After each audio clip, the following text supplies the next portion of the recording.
I'm going to use this whole 400 roll that I have to load this up and show you how you can fit a 120 roll into something that takes 620, specifically the Argus Super 75.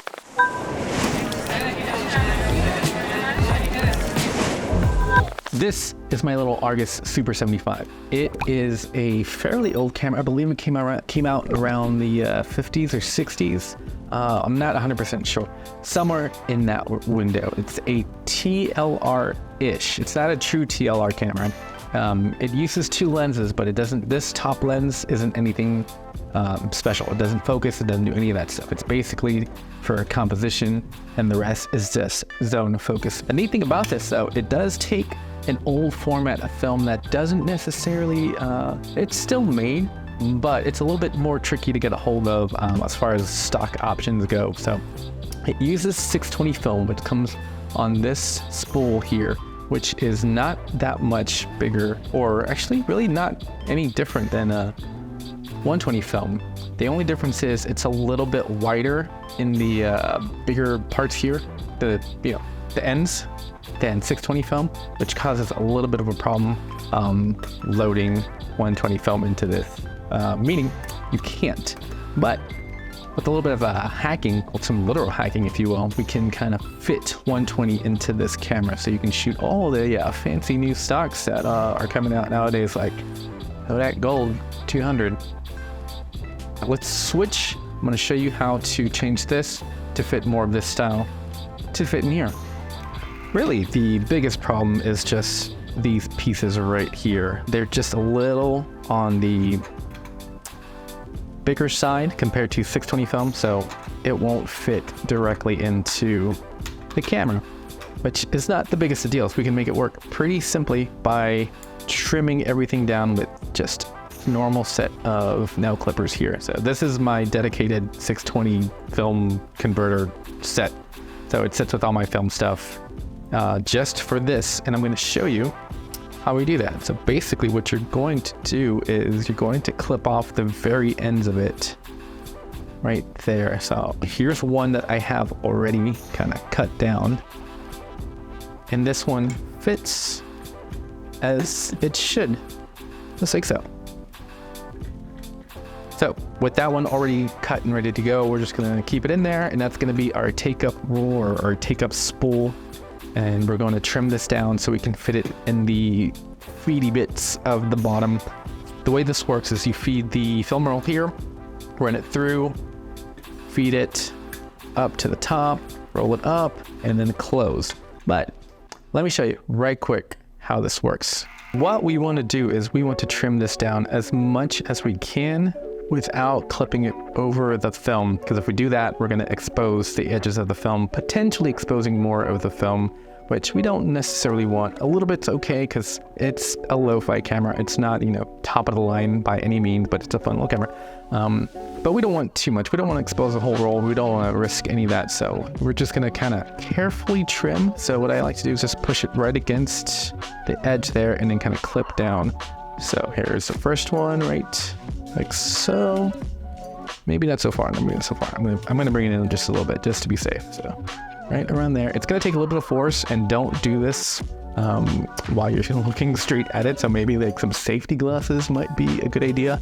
I'm hiding behind my camera, hence why it might be a little bit more tricky for me, but just be careful. It's like clipping nails. You don't want to do it next to someone or like on the bus or whatever. So here we go. See? That's basically what we want. We want to trim that down as close to the edge as we can without going over. If you go over, it's okay. Not the end of the world. You just might have a little bit of light leak coming through. So just repeat the process all the way through, like so. Just going through, being careful. That's kind of why I personally prefer the clippers method, just because it makes it a little bit easier to kind of go with the curve. And yeah, that's pretty much it. Just go around and clip carefully, as carefully as you can. Again, lo-fi camera. So let me do this, and I'm going to show you the end result so I can kind of see what I'm doing. Okay, that's it. Look at that. We get that trimmed fairly well. I don't really see anything coming out from the sides. I might go in and trim these off just a smidge more, just to kind of make it a little bit clean, a little bit easier to kind of shove in that camera. But this should work just fine. Let's switch over to this guy and show you how it loads. What we want to do is we want to get this to fit into this spot. Now, it's not perfectly fit for this because it is not 620 film, it's 120 film, but you can get it in there. It does take a little bit of finessing, but it's not impossible. And you know, if you want to shoot film more regularly with this, then you got to do what you got to do. What we're going to do is we're going to put this to the side, my take-up spool, and we're going to feed this in, paper side out, film side in. I'm going to, as best I can, place this half first. That's just what's easiest for me. And I'm going to, as gently and forcefully as I can, move this little arm and kind of push it out as best as I can to kind of feed it through. I do need to make sure that I'm clipped in on that side, so kind of listen to that click if you can. And we're gonna push gently, but not at the same time, and then should take. Now we're gonna load this top one back in. This one's a lot easier since it's already trimmed and there's no film on it, just like so. And I'm going to undo the tape part here, if I can, very carefully. There we go. All right, now we're going to feed this through as you normally would. And I'm doing this as best as I can. I'm looking behind the camera while I'm trying to do this. So it's a little on the tricky side for me. So bear with me while I kind of fidget my way through this. I'm going to clip in, make sure it catches. All right, we seem to be okay. So we're just gonna close this up, feed it through, and then look for the little arrows and such. There's the dot. Should be there, right there. Now make sure you're locked in. That's the other important thing, because mine specifically, a little bit on the loose side, so you gotta make sure you push that little top part down.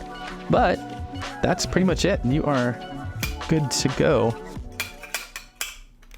Just a set of nail clippers is really all you need, and you can shoot just about any 120 roll that you'd like in here. No 220, just 120. It's not quite that big, so it's not going to fit anything more than that, really. But it's a fun little, I want to say lightweight. It's a lot more lightweight than, say, a Bronica. So it's fun to just kind of stuff in your bag without really thinking about it. And it does offer you a lot more variance as far as apertures go. So it's a fun little camera, and it's nice to be able to shoot 120 film and not have to worry about ordering 620 for like B&H and such. Yeah, if you have one of these, let me know how you like it or hate it. And if you don't, these are fairly affordable. They're anywhere from 10, 15, 20, up to $100, depending on which model you get. But for the most part, they're fairly cheap, fairly durable, and they work pretty well. I dig this one. I can't wait to get back to shooting it because it's been a few months since I've shot this one. Anyway, that's it for this video. Stay tuned for more on this since I have to shoot this roll now. There will probably be another video coming soon. Like, share, subscribe if you want. If you don't, you do you. Okay, bye.